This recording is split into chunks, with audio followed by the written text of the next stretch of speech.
everybody. Thank you so much for coming today.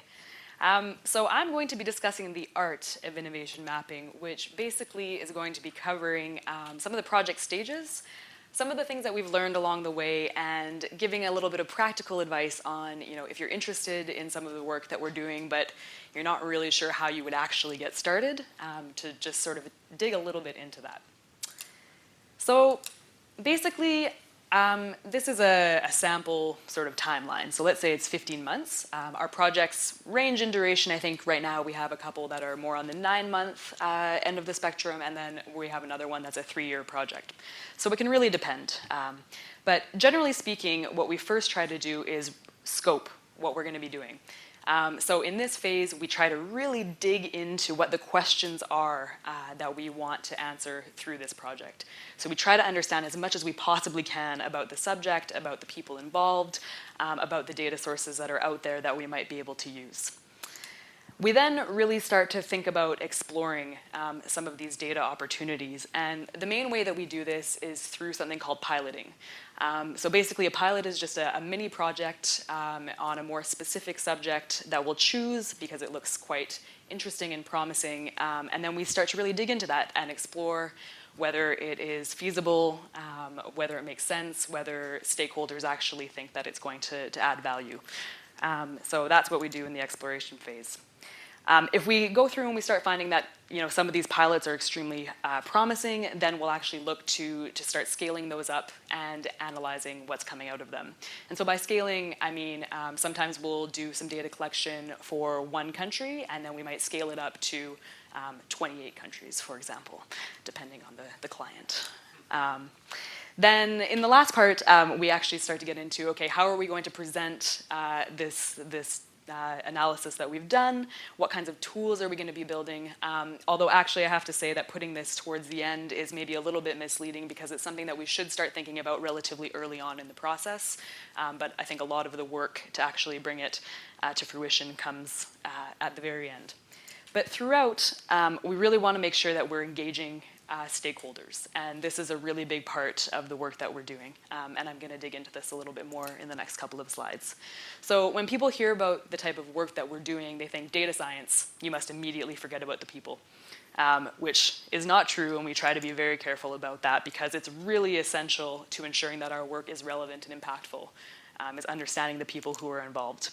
So the way that we engage with people can depend on the project type. So for example, we're working on a project right now to do with health innovation, and it's opening up kind of a whole other range of people that we're working with. So that might not be our typical audience that we'd engage with in a more traditional research and innovation project, but it's been really fun to kind of branch out a little bit.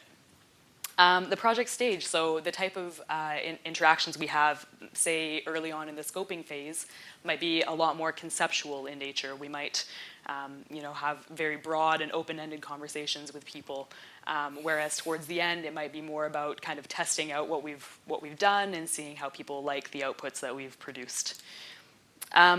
And also about the type of input needed. I mean, this one is kind of obvious in a sense, but at certain phases in different projects, we might require really specific expertise on something, and that will drive who we're speaking to. So we have some avenues that are really direct and active engagement. So for example, we'll have workshops with policymakers where we'll try to really understand, what data are they currently using to make decisions and what data do they wish they had. So really try to get that kind of group or one-on-one dynamic to really get into these questions.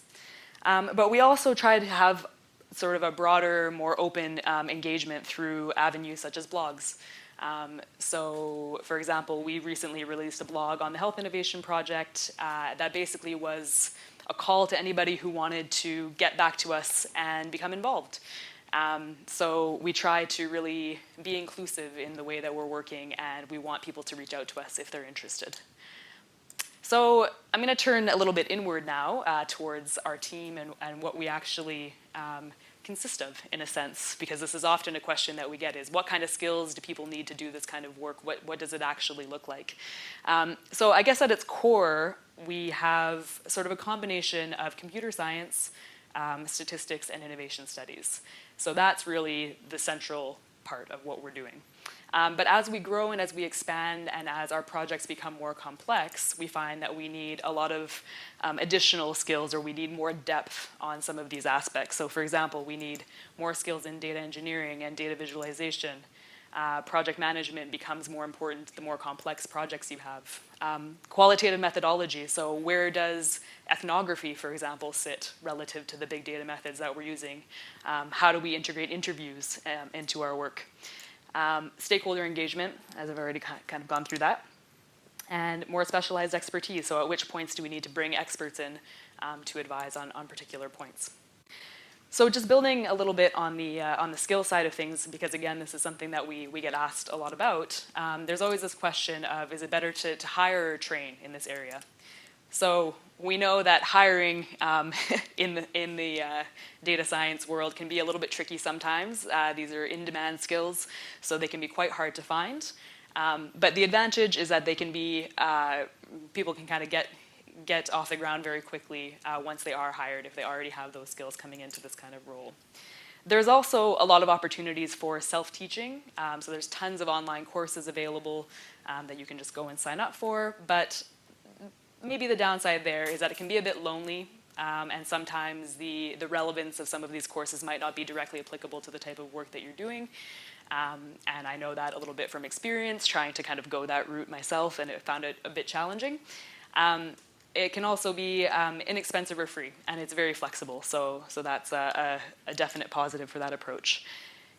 You might also look at doing a course. There are tons of different courses that are, varying ranges or durations, and of course this route is more expensive and more time intensive, but you have the advantage of being supported by a peer group who might be at the same level of learning as you.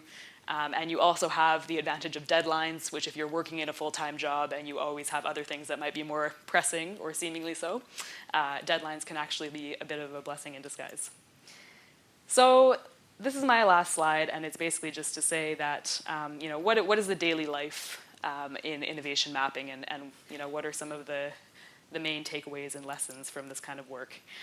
Sometimes it can really be quite serene. It can be quite nice, but oftentimes things don't really follow a linear path. And so you have to get used to iterating and becoming comfortable with the fact that sometimes things just don't always follow that Gantt chart that I showed at the beginning. Again, you get used to this idea of piloting promising ideas, but you also get used to abandoning dead ends, so not becoming too attached to something if it's not working, and then not seeing that as being a failure, seeing that as part of the learning process, and trying to also share those results so that other people aren't maybe repeating the same mistakes. And then finally, getting comfortable with embracing complexity and prototyping and experimenting, and really being open to seeing what some of these new methodologies can offer. So thank you very much.